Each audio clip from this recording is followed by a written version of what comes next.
तस्य वाचक प्रणव असं म्हणतात. जे तसे म्हणजे परमात्म्याचा वाचक, ते परमात्मा ज्ञान करून देणारा हा ओंकार. एक असा नियम आहे, वाच्य आणि वाचक, नाव आणि नामी याचा अभेद संबंध असतो. काय संबंध असतो? अभेद संबंध असतो. जसं कोर्टात रुपेश या नावाला 6 महिने सगळं आहे, म्हणजे कोणा धरून येतात,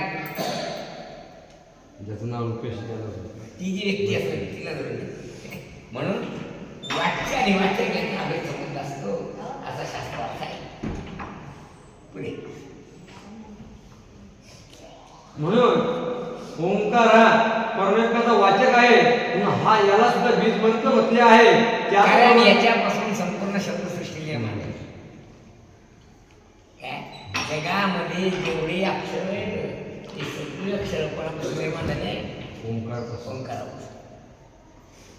ओंकार परमात्म्याचं वाचक आहे. तसं जगातील सगळे शब्द परमात्म्याचे वाचक असल्या कारणानं आम्ही विठ्ठल या शब्दाला बीजमंत्र असा संज्ञा दिलेली आहे. पुढे म्हणून आम्ही सुद्धा जसं ओंकार हा परमेश्वराचा वाचक आहे, बीज मंत्र आहे. जगात किती नाव असतील ना? किती असतील जगात नाव?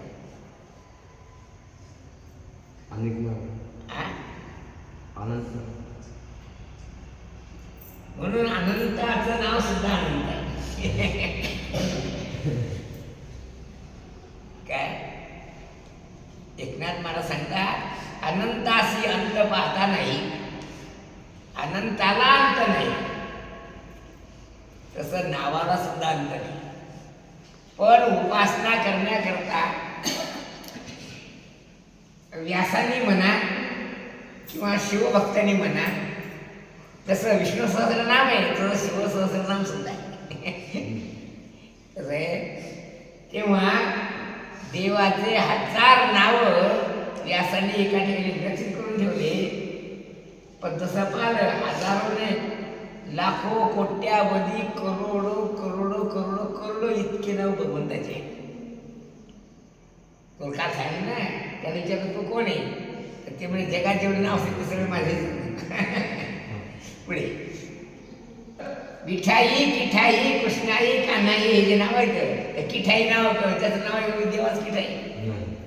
पण जसं गठुडे नाव आहे आमच्या भावनेत ठेवला मी, तसं साधू संतांनी त्याचं नाव किठाई ठेवलं. विठाई किठाई माझे कृष्णाई कान्हाई. पुन्हा कृष्णाई कान्हाई हे बायाचे नाव आहे, त्याचं नाव आहे का? पण ठेवलं साधू संतांनी आपल्या भावनेत त्याचं नाव. एक एक विठाबाई माझे पंढरीचे आई. कोणाचा बघा? म्हणजे विठाबाई बाई बाई कधी नाही, सगळे म्हणायचे आहेत ना विठाबाईची. काय ती विठाबाई म्हणून आधी आई म्हणजे नाव विठाबाई, विठाबाई म्हणायची. बाबा म्हणजे भक्त आपल्या भक्ती भावनेनं त्याचं नाव काही नाव ठेवू शकतात. अर्थात 52 शब्द एकापुढे एक आणले की जे तयार होते त्याचं नाव आहे. पुढे कारण वाईट शब्द उच्चारले की आपल्या वाणीचं तेज नष्ट होते. काय होते? तेज नष्ट होते. आणि तेजहीन झालेली वाणी माणूस बरोबर होत. तेव्हा भगवंताच्या नामाच्या उच्चारणानं वाचालंकार लाभे सर्वसिद्धी आणि जेणे उपदेवती आत्मोपम्य इतके लाभ होतात. काय होते? वाचासिद्धी प्राप्त होते. पुढे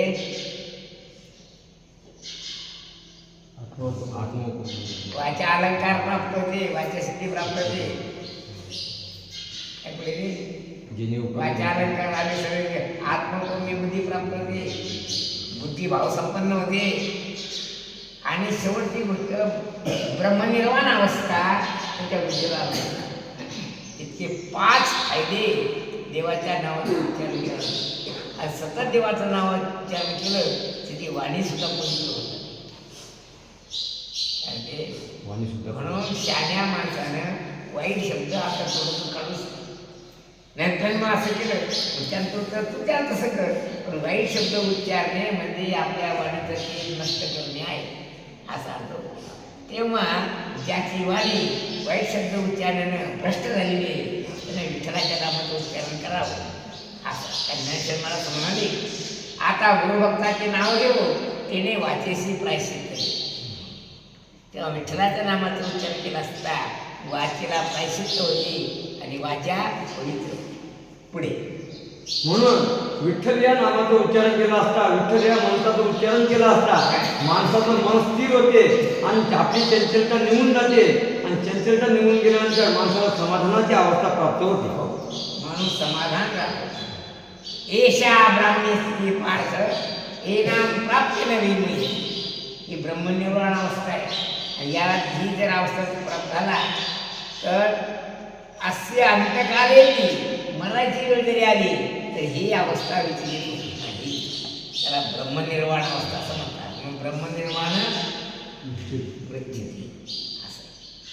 पुढे म्हणून ही जी ज्यावेळी आपल्याला ही जी समाधानाची अवस्था प्राप्त होते हे फक्त हे विठ्ठल नामाच्या मंत्रानं तुम्ही विठ्ठल विठ्ठलाचं उच्चारण केलं असतं.